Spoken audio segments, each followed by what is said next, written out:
네, 디모데전서 4장 1절부터 5절까지 오늘 좀 짧은데 어, 어, 그 한 가지 그 이 배교의 현상에 대해서 좀 집중적으로 볼 수 있을 것 같습니다.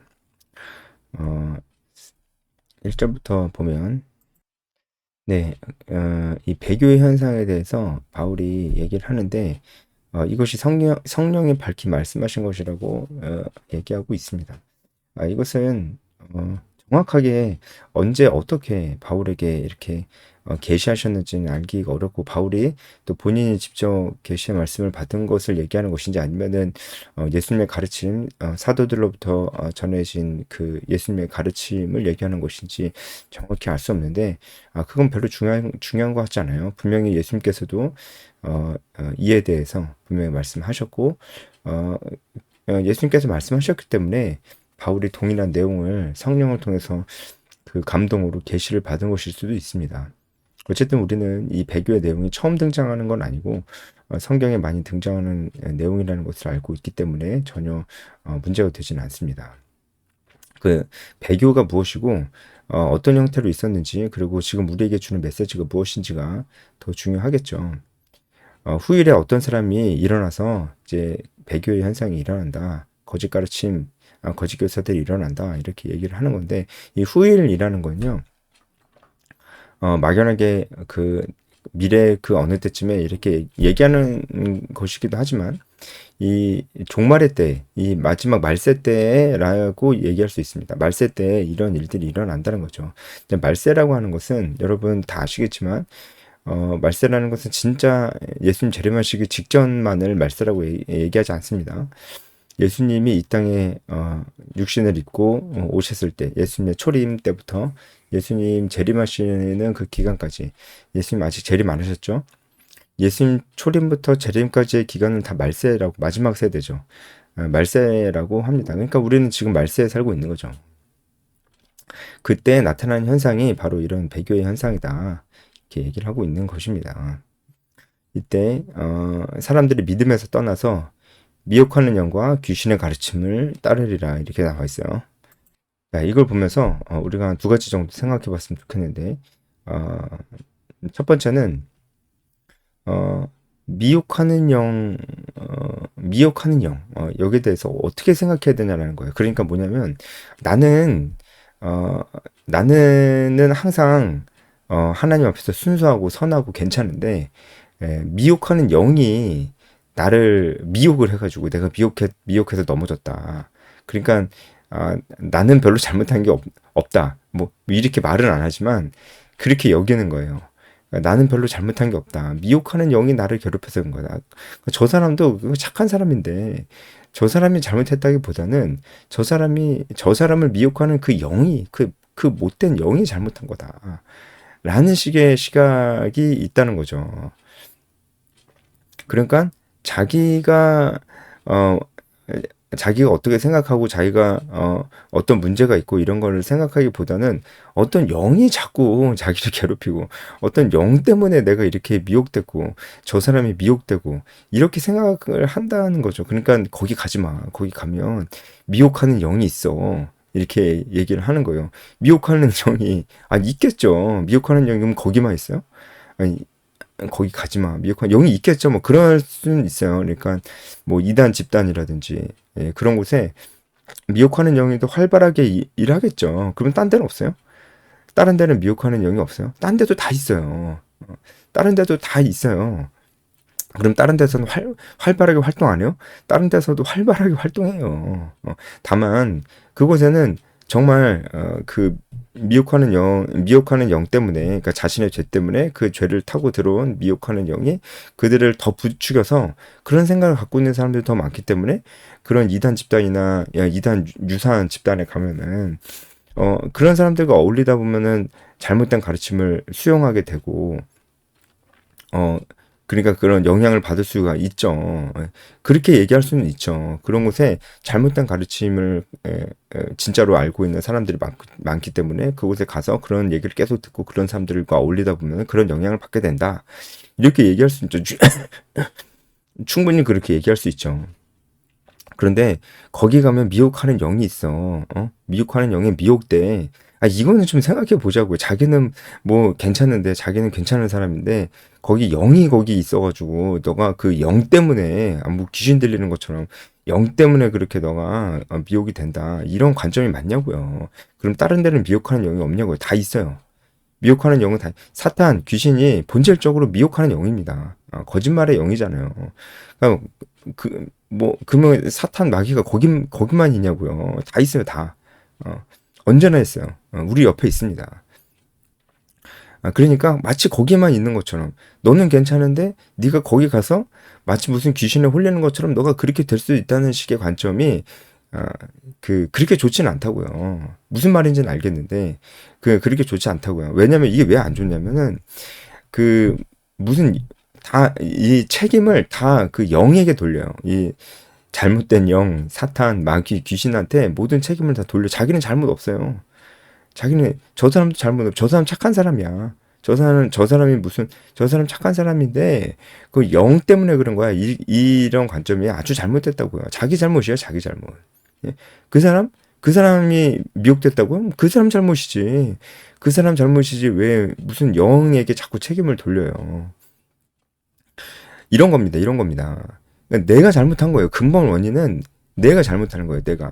아니, 뭐 어렵지 않잖아요. 내가 제대로 알고 있었으면은 미혹하는 영이고 뭐군 내가 넘어가겠어요? 그러니까 미혹하는 영 어디든 있다니까요. 어디든 있고 언제나 우리를 미혹하려고 한다니까요. 그러니까 그런데 이상한데 안 가도 미혹 당한다고요. 그런 일도 많이 있잖아요. 그럼 그건 뭐예요? 그건 뭐냐고요, 그러면. 그러니까 근본적으로는 내가 잘못하는 겁니다, 내가 미혹을 당한 거예요. 내가 제대로 잘 알고 있고 평소에 말씀 보고 연구하고 내가 건강한 믿음 가운데 확실히 거하고 했다면은 미혹하는 영이 덤벼들지 못해요, 여러분. 이 미혹하는 영, 사탄, 이 귀신들은 우리가 죄를 지을 때만 그 틈을 타고 들어와서 역사할 수 있습니다. 우리가 죄를 안 짓는데 우리를 어떻게 할 수가 없어요. 무슨 마인드 컨트롤하고 그렇게 할 수가 없어요. 그래서 미혹하는 영, 막 무슨 영, 막 이러면서 다 영 때문인 것처럼 이렇게 하면 너무 이렇게 나가면 이단되는 거 아시죠? 막 저처럼 이제 기침하면 기침하는 영 들린 거예요. 이런 식으로 가게 된다고요. 그게 아니라는 겁니다. 그게 아니라는 거 우리가 첫 번째로 좀 기억을 할 필요가 있어요. 그래서 언제나 책임은 나한테 있습니다. 나한테.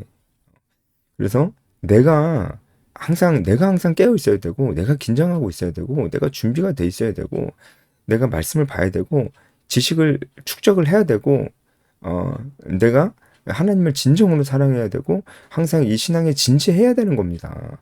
내가 그러면은 절대로 미혹하는 영 뭐고, 나를 어떻게 할 수가 없어요. 그걸 알아야 돼요, 일단. 그리고 두 번째 우리가 또 기억해야 될 거는 미혹하는 영이 있어요. 그리고 귀신의 가르침이 있습니다. 귀신의 가르침이 미혹하는 거겠죠. 네, 그런 게 분명히 있어요. 그리고 그들이 호심탐탐 우리를 노리고 있습니다. 언제나 있어요. 지금도 있어요. 우리 옆에도 있어요. 호시탐탐 우리를 노리고 있어요. 성경에 뭐라고 나와 있어요? 우는 사자같이 먹잇감을 찾아다닌다고 하잖아요. 그래서 우리가 해야 될 것 긴장하고 있어야 돼요. 언제나 먹잇감이 될 수 있습니다. 특별히 이 안일한 사람, 영적으로 안일하고 이제 말씀도 안 보고 기도도 안 하고 평소에 자기의 신앙에 대해서 별로 생각도 안 하고 되게 안일한 거죠. 그러면서 자기가 잘 믿고 있다고 생각해. 뭐가 믿고 있는 거야 도대체? 하나님이 계시다는 거 의심하지 않으면 다 믿는 거예요? 아니잖아요. 그러니까 그렇게 사는 사람은 굉장히 먹잇감이죠. 바로 옆에 있다니까. 그러니까 먹잇감이 되는 거예요. 그래서 우리가 이런 미혹하는 영이 있습니다. 그리고 되게 활발하게 활동합니다. 그러니까 긴장해야 돼요. 이 두 가지 사실 우리가 기억해야 될 필요가 있습니다. 이런 자들이 이런 미혹하는 영 때문에 그리고 귀신의 가르침을 따라서 활동하는 자들이 이 교회 안에 있는 거죠. 거짓 교사, 거짓 선지자들이죠. 분명 있다는 겁니다. 이 사람들은 자기 양심의 화인을 맞았어요.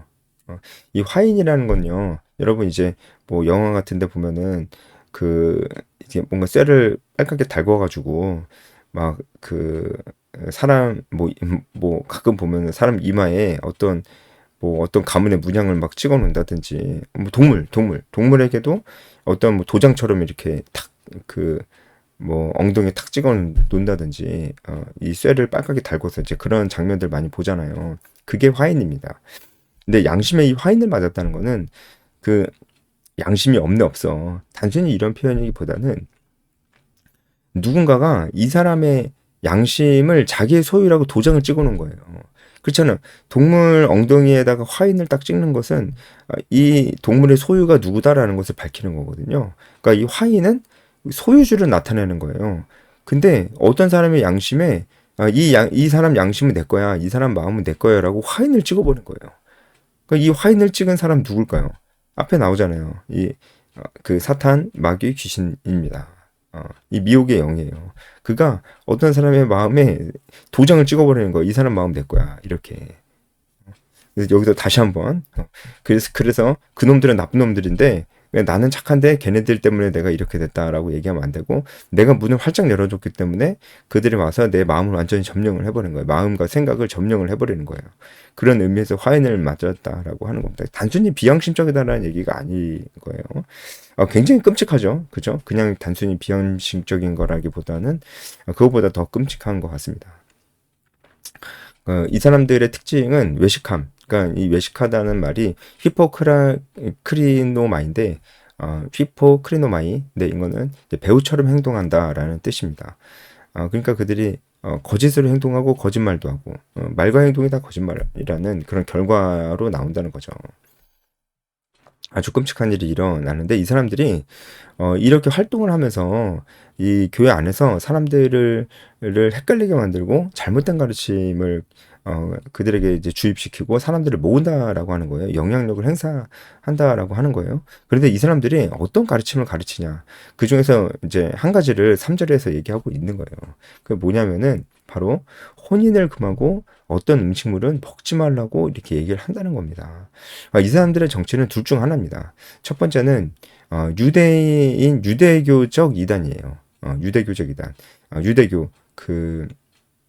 유대교 분파 가운데서 이 SNF파가 금욕적인 성향이 굉장히 강했는데 이 사람들일 수도 있습니다. 그러니까 이 사람들이 마치 그리스도인이 된 것처럼 이제 들어왔거나 아니면은 자기가 그리스도인이라고 말을 하는데 예전의 가르침을 전혀 벗어버리지 않고 이제 혼합주의적으로 유대교 SNF파 혼합주의적으로 기독교에 적용을 하고 있는 그런 잘못된 가르침을 가르치고 있는 자들인 거죠. 여러분 이런 모습들은 뭐 지금도 얼마든지 있고요. 어느 나라에나 있습니다. 어느 나라나 있어서 그게 문제가 없다는 얘기는 절대로 아니고요. 이 혼합주의라는 것은 언제나 가장 큰 문제가 돼요. 이 순수한 기독교 복음이 교회 안에서 언제나 전해지고 가르쳐져야 되는데 이 기독교가 그 어떤 나라와 민족에 들어올 때 그 나라와 민족에 원래 있었던 종교가 있을 거 아니에요. 종교, 문화 이런 게 있을 거 아니에요. 그런 것들을 완전히 깨부셔야 되는데 사탄의 견고한 진을 무너뜨리듯이 깨부셔야 되는데 완전히 부시지 못하고 사람들이 완전히 그것을 버리지 못하고 그 문화의 양식과 라이프 스타일과 가르침을 가지고 그리스도인이 되는 거예요.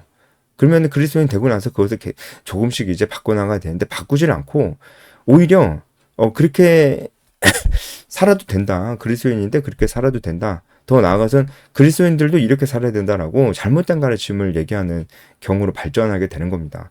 이렇게 됐을 때 교회 안에 이런 진리가 굉장히 희미해지고 결국 교회가 무너지는 원인은 바로 이런 거예요. 교회가 외부적인 핍박으로 무너지는 경우는 거의 없습니다. 교회는 언제나 내부에서 무너집니다. 역사가 언제나 그랬어요. 근데 이제 내부에서 무너지는 것 중에 가장 무서운 게 바로 올바른 하나님의 말씀과 복음에서 멀어지는 거예요.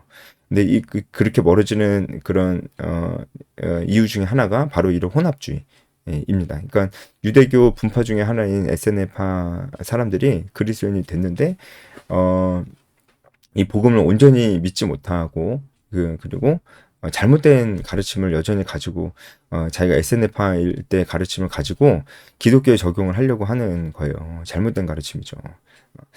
그래서 그 사람들은 굉장히 금욕적이었습니다. 그래서 금욕을 요구하는 거예요. 혼인도 하지 말고 그러니까 성관계는 더러운 것이라 생각하고, 그리고 어떤 음식물을 먹지 마라. 여기서는 보통 고기를 얘기합니다. 고기를 먹지 마라.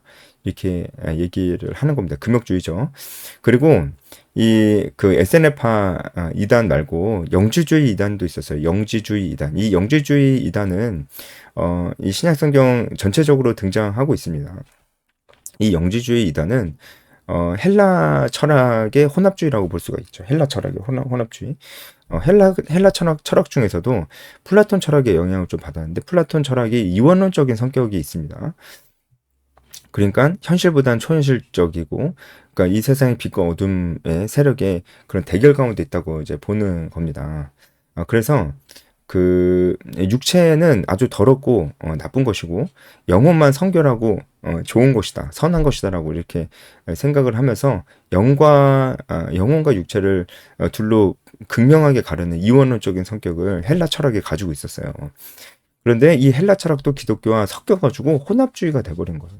그래서 기독교 안에서 이 헬라 철학적으로 생각을 자꾸 하려고 하는 것이죠, 사람들이. 그러다 보니까 육체는 나쁜 거다. 그러니까 이 육체는 나쁜 거다라는 이 생각이 또 둘로 갈라져서 이제 나타나거든요. 한쪽 극단은 육체는 나쁜 거니까 금욕해야 돼라고 하는 사람들이 있었습니다. 육체는 나쁜 거니까 육체를 괴롭게 해야 돼. 그래서 이 사람들은 극단적인 금욕주의적 성격을 보였는데, 지금 바울이 3절에서 얘기하고 있는 사람들은 영지주의 이단 중에 바로 이 금욕주의 이단들입니다. 근데 반대편 극단도 있었어요. 육체는 어차피 쓰레기고 나쁜 거기 때문에 막 쓰자라고 하는 사람도 있었어요. 이 사람들은 오히려 그냥 먹는 것도 절제하지 않고 성적인 욕구도 절제하지 않아서 굉장히 문란한 삶을 살았던 사람들입니다. 그런데 보여지는 모습만 다를 뿐이지 이 사람들의 생각의 뿌리는 똑같다고요. 언제나 이제 극단과 극단은 만난다고 하잖아요. 이 사람들의 생각의 뿌리는 똑같다고요. 영지주의라고요. 그래서 이 사람들이 교회를 어지럽히고 있었습니다. 여러분, 우리도 한번 생각해 봅시다. 저는 한 두 가지 정도 우리가 우리를 돌아보면서 적용하면 좋겠다는 생각이 들었는데, 첫 번째는 행위의 구원입니다. 행위의 구원. 여러분, 행위의 구원은 절대로 기독교가 아닙니다. 우리는 믿음으로 구원받는 것이 있죠. 그게 기독교예요. 그런데 여전히 말로는 그렇게 하는데 마치 행위로 구원받을 것처럼 그렇게 여기고 그렇게 행동하는 사람들이 있어요. 의외로 많아요. 예.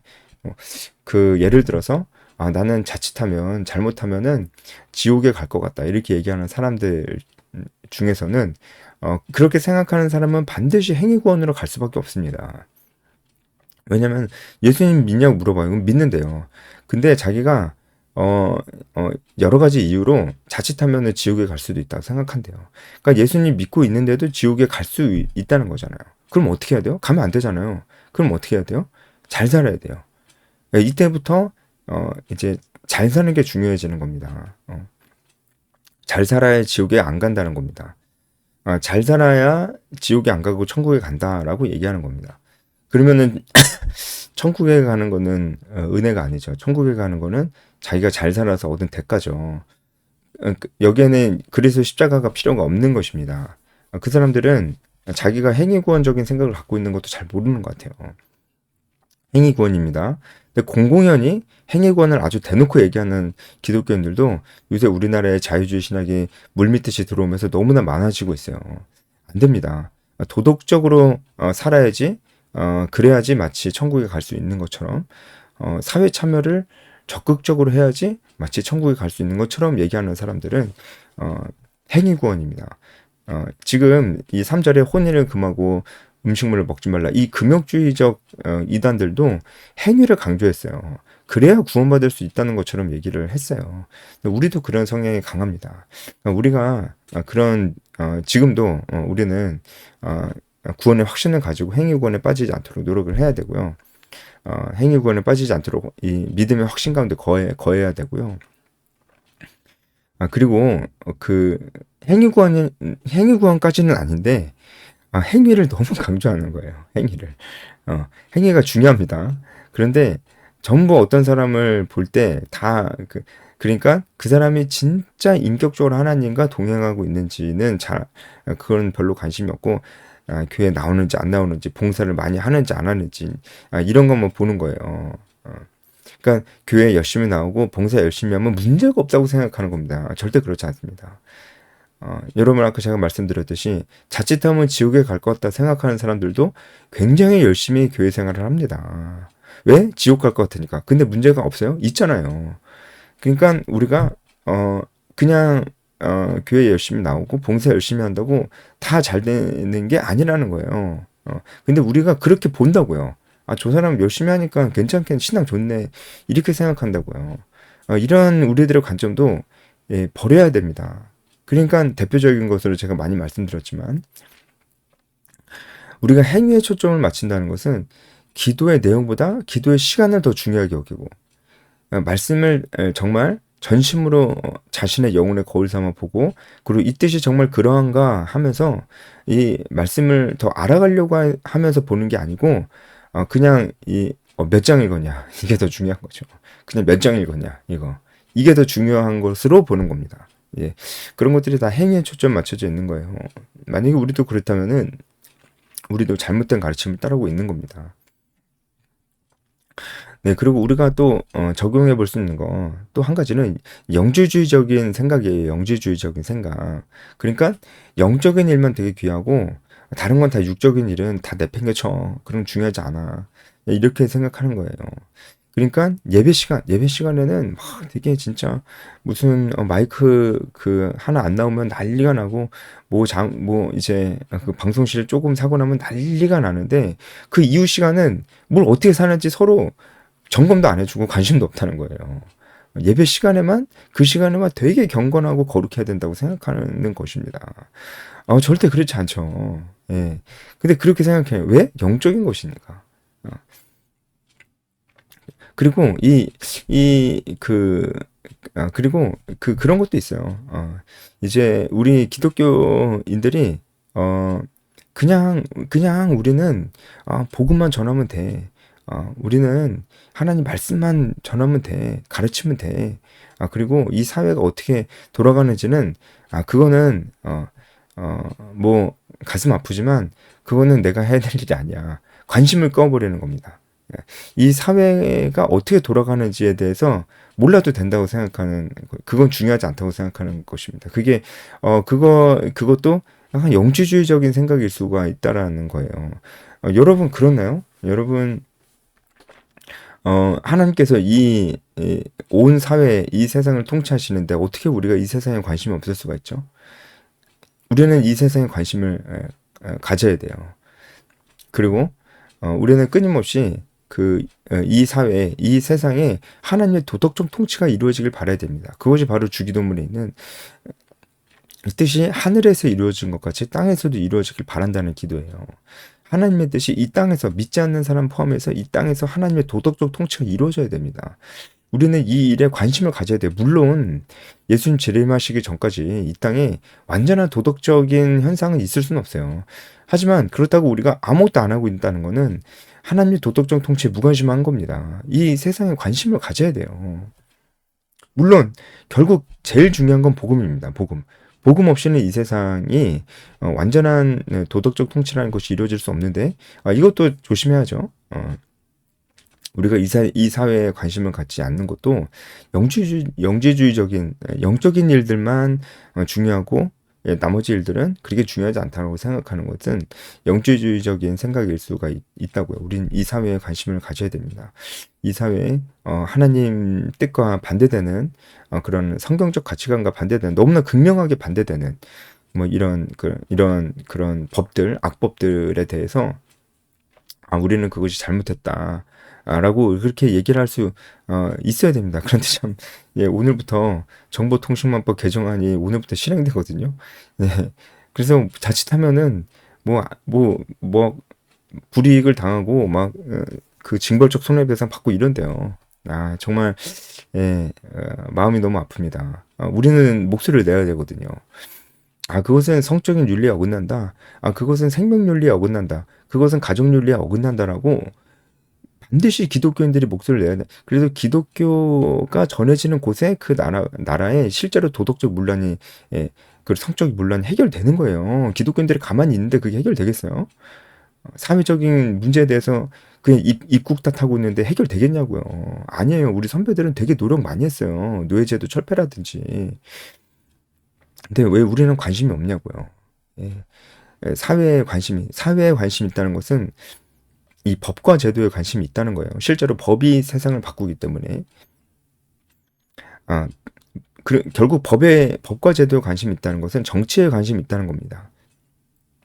그래서 크리스찬은 건강한 정치 의식이 있어야 돼. 너무 나가도 안 돼요.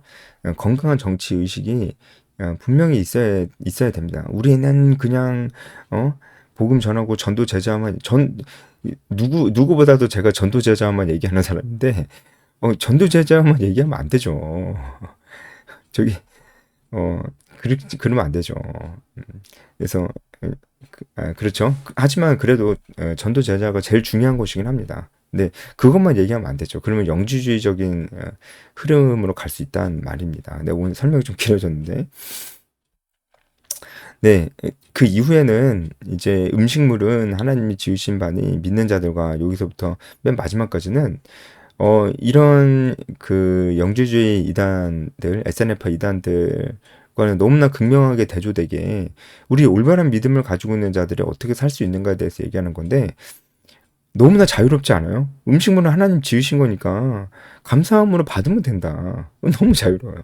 그 4절에 하나님께서 지으신 모든 것이 선하니까 감사함으로 받으면 버릴 게 없다. 그러니까 감사함으로 받고 즐겁게 먹고 감사하고 그러면 돼요. 예. 오히려 되게 자유롭잖아요. 그런데 그게 되게 불경하다고 느껴지고 그렇게 말하는 사람들이 더 종교적인 것 같아. 그 사람들이 더 거룩한 것 같이 보인다면 우리가 잘못 보고 있다는 거죠. 우리는 자유롭습니다. 하나님께서 지으신 음식 다 먹어도 됩니다. 다만 우리가 이 마지막 마침표가 5절인데 다만 우리가 기억해야 될 건 하나님 말씀과 기도로 거룩해진다는 거예요. 우리가 하나님 말씀과 기도로 우리가 성화할 수 있다는 거예요. 이게 뭐냐면은 하나님 말씀이 뭐예요? 하나님 말씀이 바로 모든 것이 하나님께서 지으셨다. 그러니까 감사함으로 받아라. 이게 하나님 말씀이잖아요. 이 말씀을 토대로 우리가 기도하는 겁니다. 하나님 감사합니다라고 기도하는 거예요. 그렇게 할 때 우리가 성화해 나갈 수 있지. 이 금욕주의자들처럼 금욕하고 있다고 우리가 거룩해져 나갈 수 있는 게 아니라는 겁니다. 그러니까 결국은 하나님의 말씀을 바로 알고 있는 것이 너무나 중요하고 기도. 그러니까 결국 하나님을 바로 알고 하나님과 인격적인 교제를 나누는 것이 가장 중요하다라고 결론을 맺고 있는 것입니다. 우리는 정말 그렇습니다. 우리는 건강한 믿음은 현실의 뿌리를 박은 믿음입니다. 그래서 우리도 잘못된 가르침에 혹시 좀 생각을 빼앗기고 있는 것이 있지는 않은지 돌아보면 좋겠습니다. 여기까지 하겠습니다.